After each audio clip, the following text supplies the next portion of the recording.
Bonjour à toutes et à tous, nous revoici ensemble pour un second tutoriel donc concernant l'utilisation du logiciel Scrapbook, donc logiciel édité par l'entreprise qui produit donc les TBI de la gamme eBeam.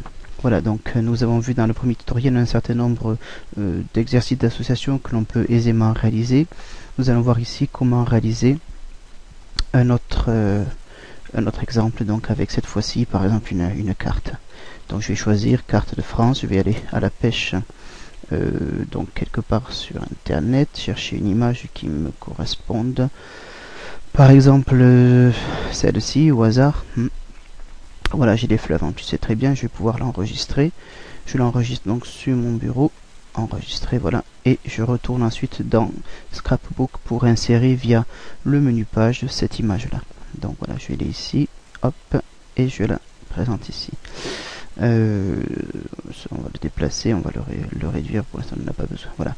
Donc nous avons ici une carte de France avec les différents fleuves qu'il va falloir replacer. Notez ici le petit problème, donc là, ça pourrait être une consigne, par exemple ici, replace sur la carte les noms des fleuves français. Voilà.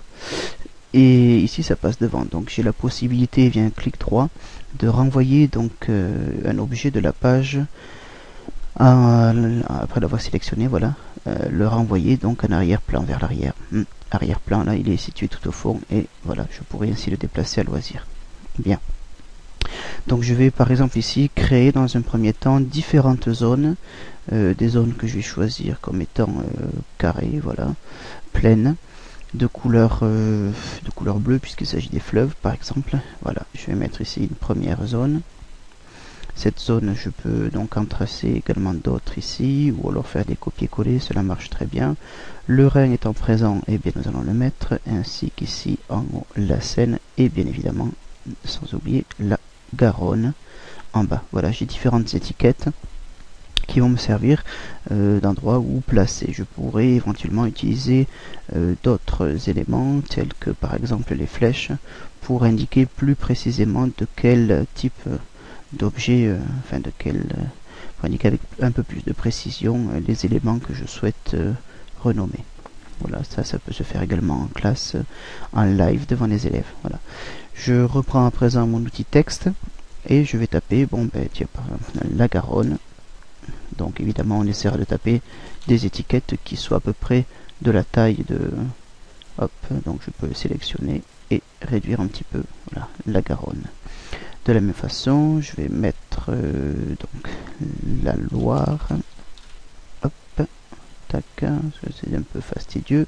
En 28, donc je vais le sélectionner en 28 directement après. La Loire, hop, 28. La Seine.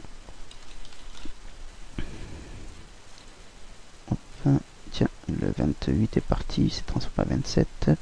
28, la Seine, donc le Rhin, bon écoutez, il est sur la carte donc on va l'utiliser, ainsi que le Rhône, donc pour terminer, allez on le laisse en 27, c'est pas très grave.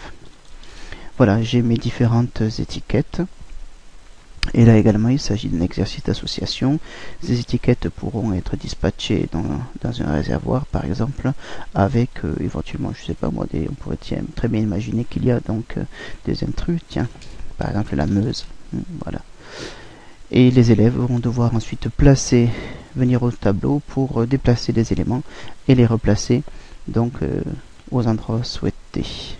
Voilà, le Rhin ici, etc.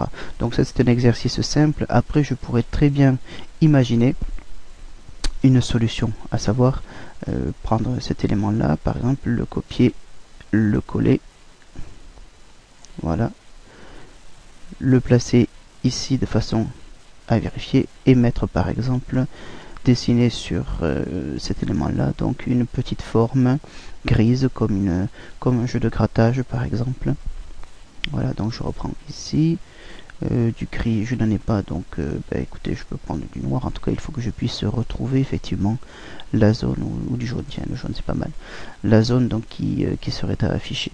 Donc une fois que les élèves ensuite passeront au tableau, bon on aura la possibilité comme ceci de vérifier que l'élément et bien le Rhin. Donc on aura la correction, le feedback qui est déjà en place. Voilà, c'est une autre façon de réaliser un exercice d'association. Nous verrons que ce système de masque peut également être utilisé par exemple pour la réalisation de Texatrue ou voire de QCM ou de différents tests. Je vous remercie pour votre attention.